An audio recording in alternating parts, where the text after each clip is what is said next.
الله. قال الإمام البخاري رحمه الله تعالى حدثنا عمر بن حفص بن غياث حدثنا أبيه حدثنا الأعمش عن شقيق عن عبد الله بن عمر قال النبي صلى الله عليه وسلم ما من أحد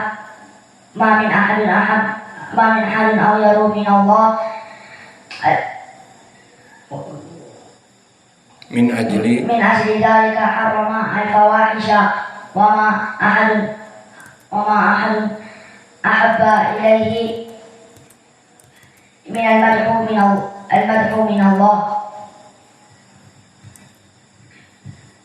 Bismillah. Qala Imam Bukhari rahimahullah taala, hadatsana Umar bin Hafs bin Iyas, hadatsana Abi, hadatsana Al-Anas an Zakiq an Abdillah an Nabi sallallahu alaihi wasallam qala ma min ahadin aghyar min Allah min ajli zalika haram al-fawaisa wa ma min ahadin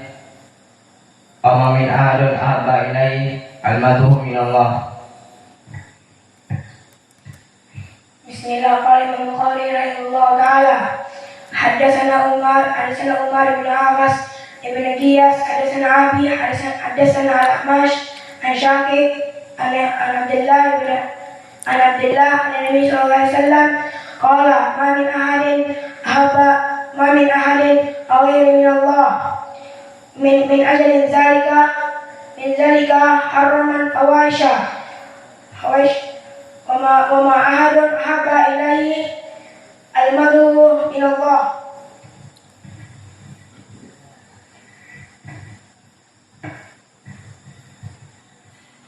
Bismillah.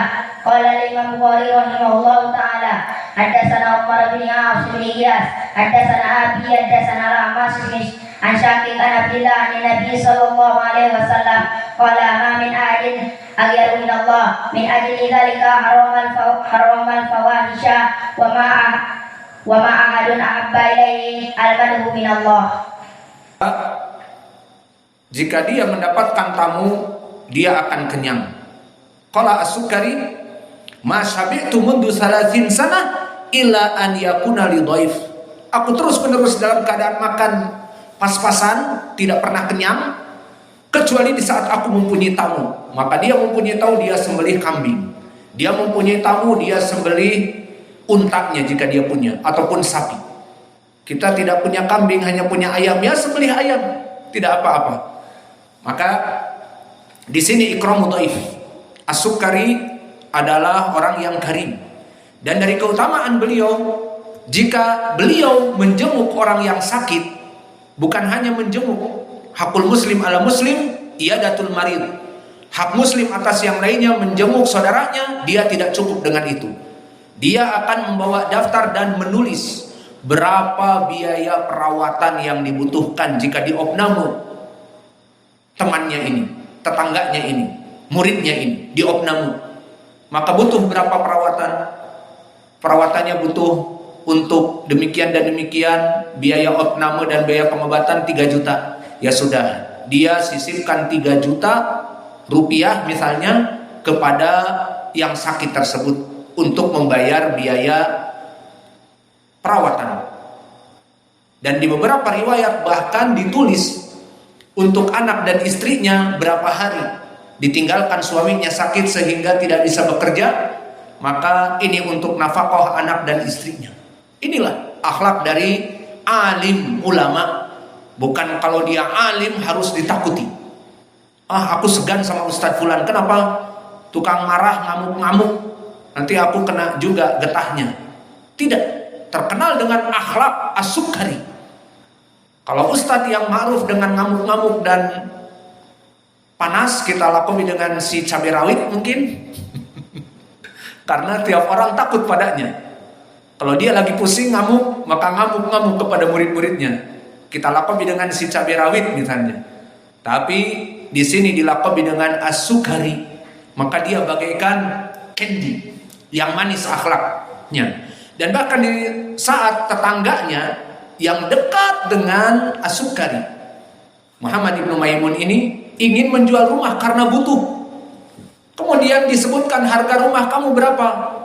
4.000 dinar. Weh, mahal banget. Iya, karena pertama harga rumahku 2.000 murah.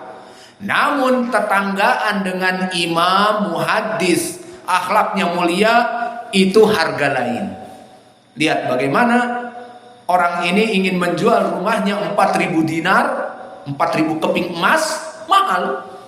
Karena apa? Bertetanggaan dengan As-Sukari dihargai 2.000 dinar. Karena apa? Tetanggaan dengan alim ulama, muhaddis, akhlaknya mulia.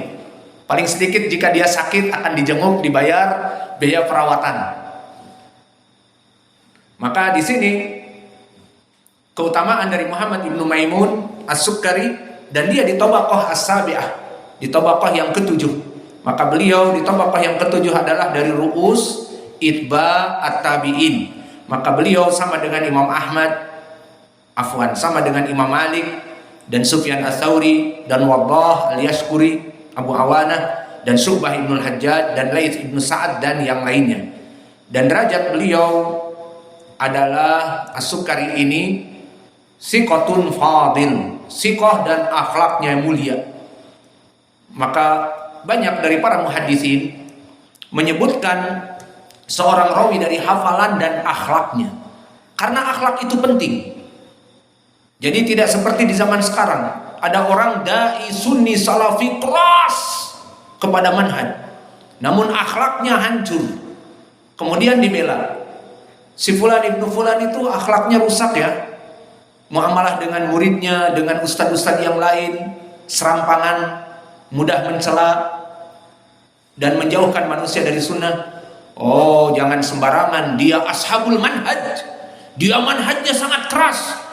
Kalau ceramah ngomongin manhaj, kalau ngisi pelajaran usul sittah, al-Barbahari, Syarh Sunnah dan yang lainnya.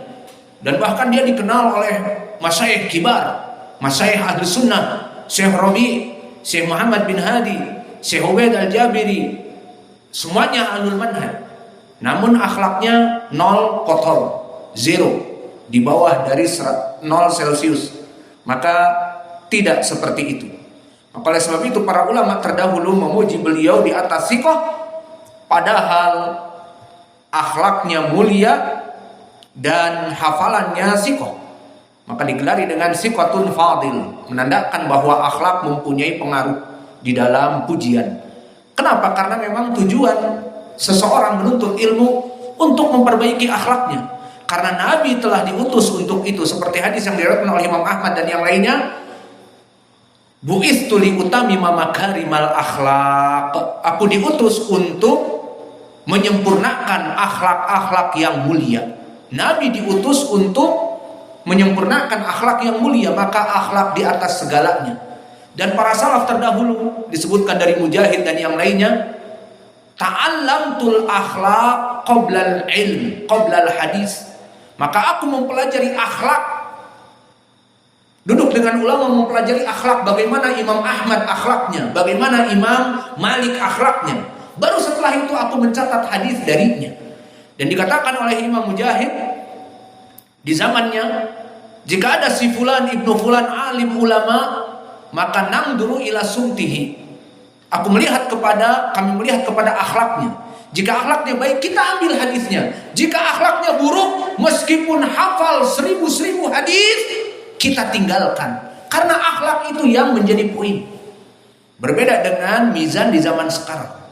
Seorang ustadz akhlaknya hancur, muamalahnya hancur, menjadi lisannya itu kotor kepada saudara-saudaranya salafiyin, bahkan menyebabkan manusia kebanyakan terpecah belah, misalnya karena lisannya, karena perbuatannya. Di saat kita menasehatinya ataupun menyadarkan dari santri-santrinya, itu ustadz kita sahibul manhaj, manhajnya kuat, meskipun akhlaknya sedikit, tetapi yang penting manhaj. Tidak ada di zaman salaf seperti itu. Maka di zaman salaf semuanya ahli sunnah dan akhlaknya mulia. Maka inilah dari As-Sukari, Abu Hamzah meriwayatkan dari Al-A'mas Sulaiman ibnu Mihran dan telah terdahulu. Kemudian meriwayatkan Sulaiman ibnu Mihran Al-A'mas an Abi Saleh. Abu Saleh dia adalah Zakwan. As-Samman Az-Zayyat. Kalimat As-Samman karena dia orang yang menjual minyak samin. Az-Zayyat karena menjual zait. Zait itu minyak. Minyak zait, zaitun, minyak samin untuk masak dan sebagainya. Maka penisbatan seperti ini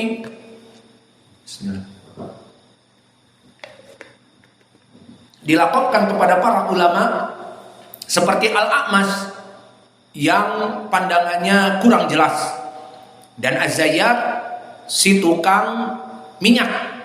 Maka ini bukan celaan seseorang untuk memberikan makan dan minum kepada istrinya selama dia belajar dan mengajar, maka tidak ada keburukan. Oh, si fulan, Ustadz fulan itu yang jual es teler, bukan penghinaan, ya apa tidak? Oh, si fulan ibnu fulan itu yang tukang meruqyah, tidak ada penghinaan. Oh, si fulan ibnu fulan itu ustadz yang dia itu menjual ramuan penguat stamina, ya tidak apa-apa. Alhasil di sini semuanya halal. Dan Abu Shaleh As-Samman Ad-Dakwan masyhur dengan As-Samman, si tukang minyak samin, Az-Zayyat si tukang minyak zait ataupun minyak zaitun, maka halal. Dan begitupun di sini dia masyhur dengannya. Namanya Dakwan, Abu Shaleh As-Samman Az-Zayyat. Maka dia termasuk dari guru Imam Al-A'mash yang paling banyak periwayatannya, sehingga Al-A'mash jika meriwayatkan dari Abi Shaleh di sini Dakwan dengan an-anah pun diterima. Dan di dalam sanad ini Imam Al-A'mash meriwayatkan dari As-Samman dengan Anil A'mash an Abi Shaleh di Sahih Al-Bukhari di sini di matan ini. Maka di sini bersambung. Dan Dakwan Abu Shaleh Az-Zayyat As-Samman di tabaqah yang ketiga. Tabaqah yang ketiga adalah tabaqah al-wusta dari tabi'in. Maka seumur dengannya ataupun setingkat dengannya, satu tabaqah dengannya Al-Hasan Al-Basri dan juga Muhammad ibnu Sirin dan juga Sa'id ibnu Abi Sa'id Al-Maqburi dan juga Ubaidillah ibni Abdullah ibni Utbah ibni Mas'ud Al-Hudali dan juga Yusuf ibnu Mahab dan juga Asy-Sya'bi Amir ibnu Syarahil dan juga Sa'id ibnu Jubair dan juga Mujahid ibnu Jabr dan yang lainnya. Maka mereka hidup di tabaqah yang ketiga. Dan kedudukan Dakwan As-Samman di atas derajat siqah. Maka orang ini sibuk dengan bisnisnya dan sibuk dengan mengajar dan belajar ilmu hadis. Diakui kekuatan ilmunya, hafalannya, hadisnya oleh dua Imam Ar-Razi. Berkata Abu Hatim, siqatun salihul hadis.